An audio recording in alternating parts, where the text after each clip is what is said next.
Nico Kleynhans, exclusively on Breakfast with Friends. So, very good morning to you, Mr. Nico. I know you're probably thinking you're in your car, you're thinking, huh? Thursday? No, it's definitely Friday, but we're just making things a little bit interesting this morning, this week. So, Mr. Nico, thank you so much for joining us this morning and talking all things truth and untrue. There is an icebreaker that one can play with groups of people where you tell a story and the audience has to suggest whether that is true or untrue. And I want to tell you two stories today. And believe it or not, it's related to the budget. Okay. And I want you to guess whether the story is true or untrue. Now, the first one should be quite easy for regular listeners. And the story is, while preaching as a guest speaker, I once fell out of the pulpit. Okay, Rachel, what do you think? I think it's true. Yes, I fell out of a pulpit while preaching because I move around a lot. Okay, my second story. While visiting Rome as a guest of Pope John Paul II, a Catholic sister and I were thrown off a tram in Rome because we refused to pay the extra fare for my luggage. Sure. True or untrue? Usually I would say that sounds crazy, maybe not, but knowing you, Mr. Nico, I think the chances might be true.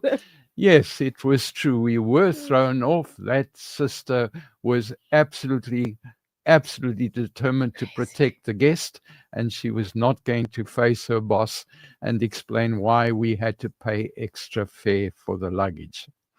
Now, what has this got to do with the budget? In 2018, Minister Tito Mboweni last increased VAT. And to try and deal with irate taxpayers, he said we are going to review the VAT zero list.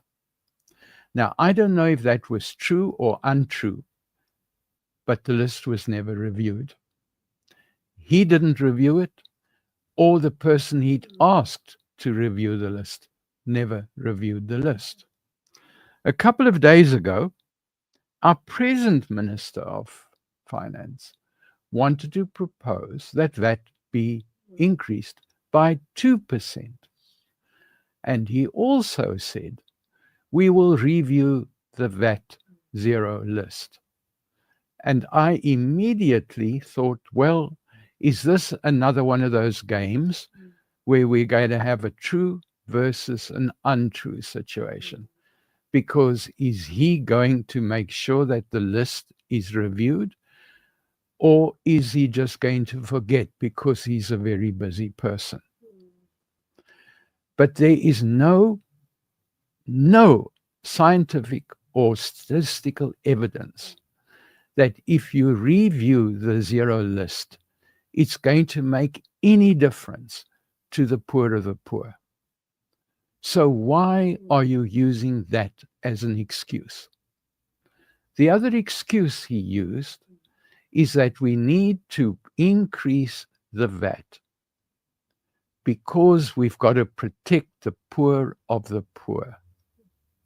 No, Minister, that's not true either. Because the issue that you were talking about, we paid those people last year and the year before without increasing the VAT. The real reason that we have to increase the VAT is that since the last election, the cabinet salary bill went up by 239 million rand. That's the real reason we've got to get some more money. We now have 43 deputy ministers. And a lot of those ministers have come about since the last election. A deputy minister doesn't even attend the cabinet meeting. That's the reason why we've run out of money. So let's be honest here. The issue is not that we're trying to protect the poor. The issue is that there have been too many changes and we don't have the money to fund those changes. So this is what I would if I were the president of the country. The Zondo Commission has identified 250 billion rand that has been stolen. Why don't we just try and get 20% of that money back? That would give us 50 billion rand. How about stopping the wastage? Do we really need a cabinet that size? Those are things we can do. Some of these pet projects that the cabinet has proposed that are included in the budget are ridiculous. So let's stop wastage, because every time you put a project out there, it affects you, it affects me, and we then have to find the money from somewhere. And we've reached the limit of what we can afford. It's affecting our personal budgets. At the last election, we punished a particular party. In a year and a half's time, there's going to be another election. This time we are going to punish the government of national unity. They need to remember that the South African public are tired of struggling financially, and we are tired of stories that we sense are not true. So it's in their interest to stop playing games with us. This is not an icebreaker situation. We need some realism, yeah. Have a good day. Thank you, Mr. Nico Kleynhans. Of course, you're welcome to send him an email. It's questions@northwood.co.za. Thank you for your time, and we're looking forward to next